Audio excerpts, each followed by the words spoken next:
नमस्कार दोस्तों। आप मुझसे हमेशा पूछते हैं कि क्या मेरा बच्चा ठीक हो सकता है? क्या मेरा बच्चा ठीक होगा तो कब तक होगा? कितना ठीक होगा?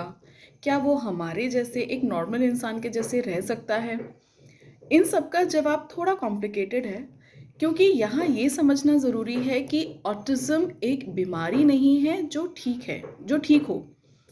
ये एक डिसऑर्डर है, मतलब ब्रेन का एक फंक्शन जो कि ऑर्डर में नहीं है, इसका ऑर्डर बिगड़ा हुआ है, इसका पैटर्न बिगड़ा हुआ है। ये जैसे बाकी के लोग काम करते हैं, सोचते हैं, समझते हैं, ये ब्रेन वैसे नहीं काम करता, ना वैसे सोचता है, ना वैसे समझता है। इसका चीज़ों को देखने का नज़रिया अलग है, समझने का नज़रिया अलग है, उनको काम करने का तरीका अलग है, उनको अपने तरीके से मॉडिफ़ाई करने का तरीका अलग है। चूँकि हम लोग इस तरीके से नहीं बिहेव करते हैं, हम लोग चीज़ों को नॉर्मल तरीके से जिसको हम नॉर्मल कंसिडर करते हैं, हम उसको वैसे ही लेते हैं, इसलिए हमें ये इनका बिहेवियर अलग लगता है। इसलिए इसको स्वलीनता कहते हैं, सेल्फ सैटिस्फाइंग बिहेवियर है। ये खुद को सूद करने के लिए, अपनी सेंसरी नीड्स को पूरा करने के लिए चीज़ों को अपने तरीके से करते हैं। तो अब ठीक होने में और वर्तमान स्थिति में जो एक बड़ा-सा गैप है, उसको हम पूरा फ़िल कर सकते हैं क्या?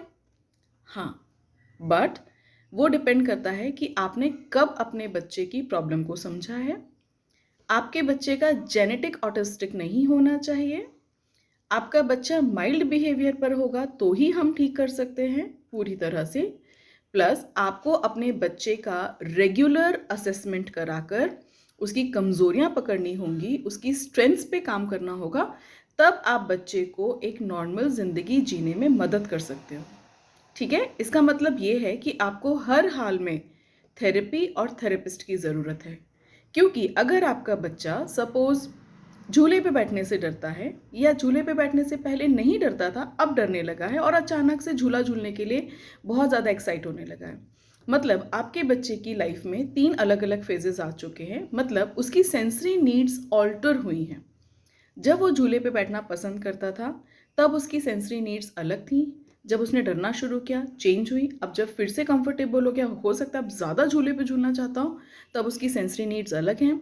इनके हिसाब से हर स्टेज पर एक्सरसाइजेज़ और उसकी डेली लाइफ में चेंज लाना पड़ेगा।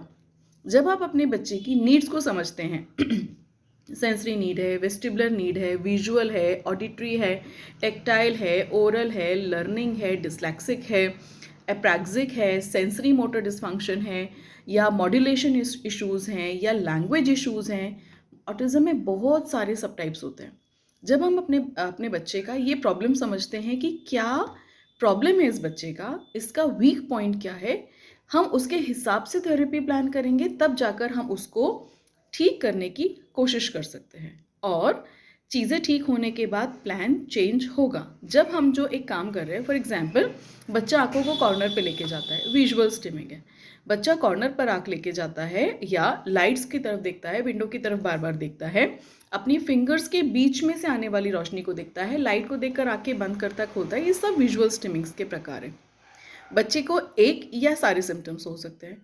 विजुअल स्टिमिंग है तो हमें विजुअल स्टिमिंग जो कि सेंसरी इशू है, उसको पहले ठीक करना होगा। हम इसके लिए क्या करते हैं? कुछ थेरेपिस्ट डार्क रूम थेरेपी करते हैं, कुछ थेरेपिस्ट लाइट थेरेपी करते हैं, कुछ थेरेपिस्ट गॉस थेरेपी करते हैं। अलग-अलग थेरेपीज़ हैं। हर बच्चे की नीड्स के हिसाब से थेरेपी का टाइम, ड्यूरेशन चेंज होता है, और जब बच्चा कॉर्नराइज़ करना बंद कर देता है, तब वो ठीक होने लगता है। इस तरीके से अगर हम काम करेंगे तो डेफ़िनेटली हम बच्चे की लाइफ़ को नियर नॉर्मल ला सकते हैं। नॉर्मल करने के लिए अगर आपके बच्चे का कोई स्ट्रेंथ है, फॉर एग्ज़ाम्पल म्यूज़िक पसंद है, मैथ्स बहुत अच्छा है, स्पोर्ट्स बहुत अच्छा है, एथलेटिक्स में है, तो हम उस डायरेक्शन में बच्चे को सपोर्ट करके उसका एक करियर ग्राफ बना सकते हैं, जो कि सक्सेस की निशानी है। अगर आप अपने बच्चे का करियर ग्राफ बना पाते हैं और वो उसमें आगे बढ़ता है, बच्चा सक्सेसफुल है।